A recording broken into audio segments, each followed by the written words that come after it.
बिस्मिल्लाह रहमान रहीम।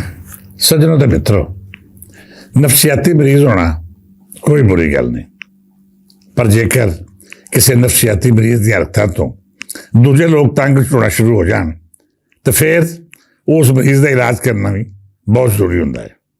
खासकर जब उस नफसियाती मरीज का निशाना अजिहा खेतर हो जिसका पिछोकड़ हज़ारां वरे पुरानी रेतल का हवाला बने तो फिर अजिहा नफसियाती मरीज का इलाज बड़ा ही जरूरी हो जाता है। अजकल असी एक अजिहा नफसियाती मरीज का सामना कर रहे हैं जो गल गल उत्ते इंज गाल बंदा करता है जिमें ये माँ प्यो का ताल्लक गाल बंदे नाल सी। ये नफसियाती मरीज कितों की पैदावार है, यदा की पिछोकड़ है, ये आप भी नहीं जानता कि ये बड़े बड़े कौन सन, कितों आए, कित्थे गए, तो अज उनकी कबरां कित्थे ने। बहरहाल सानू की असीं इहदे हाल तो तरस खा सकते हाँ कि बेचारा किहड़ी उम्र जाके किहो जिहियां गल्लां कर रहा है। आप भी लोखार हो रहा है तो अपने टब्बर नूं भी इस करके रसवा करवा रहा है कि उनका ताल्लक इस झूठे फराडीए ते नौसरबाज नाल है। हुण आइए इस धरती की तारीख, पिछोकड़ ते उन्हां साजिशां वल जिहड़ियां हमेशा तो दुश्मन रचांदे आए ने। जिहड़े लोग पंजाबी के खास लहजे नूं सराइकी का नाम देने की कोशिश कर रहे हैं, ये भी एक अजिही साजिश है जिहड़ी पंजाब की रेतल ते इस दी बोली निशाना बनाने की एक बूंदी ते नाकाम कोशिश है। हुण रही गल ये कि नादरा ने सराइकी नूं एक वक् बोली के तौर पर रजत किया है। मर्दमशुमारी वाले इन्हूं वक्री बोली कहते हैं या फिर इस बोली के शहरों उत्ते PhD हो रही है। तो सज्जनों, ये इंतहाई फजूल किस्म की दलील है।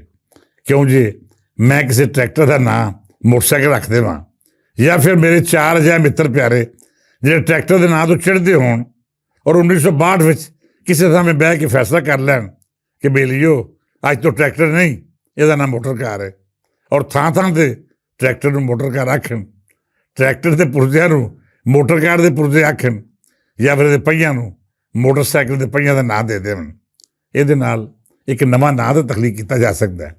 पर इस शोर शराबे, रौले गौले या बरीक कार्रवाई नाल ना तो ट्रैक्टर ने मोटरसाइकिल हो जाना है तो ना ही उन्हें मोटर कार होना है। जिवें वो ट्रैक्टर पहला सी, नाम बदलण नाल भी उन्हें ट्रैक्टर ही रहना है। हुण जिहड़े लोग ये आखदे ने कि सराइकी बोली विच PhD कराई जा रही है, तो बेलियो PhD करवा किन्हां लोकां ते रहे हो? ख्वाजा गुलाम फरीद उत्ते, बाबा गुलाम फरीद उत्ते, अली हैदर मुल्तानी होरां ते, मौलवी लुत्फ अली बहादुर उत्ते। ये वो सारे लोग ने जिहड़े देश पंजाब की सुच्ची ते उच्ची बोली पंजाबी के वक् वक् लहजे दे मत्थे दा टिक्का ने। तुसीं इन्हूं उर्दू के शायर आखो, सराइकी आखो या फिर कोई होर नाम दे लवो, रहना तो इन्हां ने पंजाबी है। जिवें इन्हां सब उच्चे लोगों ने अपनी पहचान ते बोली पंजाबी नूं दस्सिया है। बई जिहड़ा सूझवान या उच्च पद्धरी शायर अज तो 100 साल पहला सी, जिसका जमाना अज तो 500 साल पहला बीत गया, वो अपने आप को किवें उस नाल नाल मुतारफ करा सकता है जिहड़ा हाले 60-65 वरे पहला तखलीक होया है, जिहदी ना कोई पहचान ना अदबी पिछोकड़। इन्हां नौसरबाजां ने उस वेले की स्टैबलिशमेंट की झोली विच बह के अजिहा गंद पाया जिहड़ा हुण एक वजूद बन के इन्हां दे झूठे प्रापेगेंडा दा हवाला बन रहा है। मैं समझदा हाँ कि इसकी जिम्मेदारी हर उस पंजाबी उत्ते आयद हुंदी है जिहड़ा उस वेले चुप रहा, जिन्हें इन्हां दे झूठां ते मकारियां दा जवाब दलीलां राहीं ना दिता। जेकर उस वेले दे पंजाबी आगू ते सूझवान सिर्फ और सिर्फ ये ना सोचते कि की पिद्दी क्या पिद्दी क्या शोरबा, तो इन्होंने मौके उत्ते जवाब दे दिता जाता, इनकी साजिशां दा मक्कू उस थां ठप्प दिता जाता, तो फिर हालात वखरे हुंदे। ना एक लहजे नूं वखरी बोली बना के तमाशा लाया जाता, तो ना ही इस प्रापेगेंडे की बुनियाद उत्ते कौम पर सिंधियां दे ये टाउट सूबा वंडण की गल करते। सज्जन बेलियो, हालात देखिए तो अज भी मुख्तलिफ नहीं। भावें अज दे नौजवान सोशल मीडिया से दलीलों के प्लेटफार्म उत्ते इनका मुँह भर रहा है, पर वो दर्शनी पहलवान जिहड़े अपने आप नूं पंजाबी बोली के सुरखील आखते हैं, वो कायद ते सदर जिन्हें छोटियां छोटियां जमातां बना के सिर्फ और सिर्फ पंजाबी बोली का नाम वेचिया, इस नाम उत्ते कारोबार किए, मेले ते कांफ्रेंस करा के फंड इकट्ठे किए। उनकी जबानां अज भी गूंगियां ने, वो इन चुप ने जिवें ना तो पहले कुछ होया तो ना ही आने वाले वेले कुछ होना है। जिहड़े वड्डे मुजरम ये ने ਓਡਾ ਹੀ ਵੱਡਾ ਮੁਜਰਮ ਸਾਡਾ ਅੱਜ ਦਾ ਉਹ ਸਿਆਸਤਦਾਨ ਹੈ ਜਿਹਨੂੰ ਪੰਜਾਬ ਦੀ ਧਰਤੀ ਦੇ ਲੋਕ ਵੋਟ ਦਿੰਦੇ ਨੇ, ਪਰ ਉਹ ਇਸ ਧਰਤੀ ਦਾ ਨਾ ਤੇ ਮੁਖਲਸ ਹੈ ਤੇ ਨਾ ਹੀ ਨਮਕ ਵਾਲੀ। ਕਮ ਅਜ਼ ਕਮ ਸਾਡੇ ਪੰਜਾਬ ਦੇ ਉਹਨਾਂ ਸਿਆਸਤਦਾਨਾਂ ਨੂੰ ਗਿਆਰਤ ਕਰਨੀ ਚਾਹੀਦੀ ਹੈ ਜਿਹੜੇ ਇਸ ਧਰਤੀ ਦੇ ਵਾਰਸ ਨੇ, ਜਿਸ ਧਰਤੀ ਨੇ ਇਹਨਾਂ ਦੇ ਵੱਡ ਵਡੇਰਿਆਂ ਨੂੰ ਇੱਜ਼ਤ ਦਿੱਤੀ ਤੇ ਅੱਜ ਉਹ ਇਸ ਧਰਤੀ ਉੱਤੇ ਰਾਜ ਕਰ ਰਹੇ ਨੇ।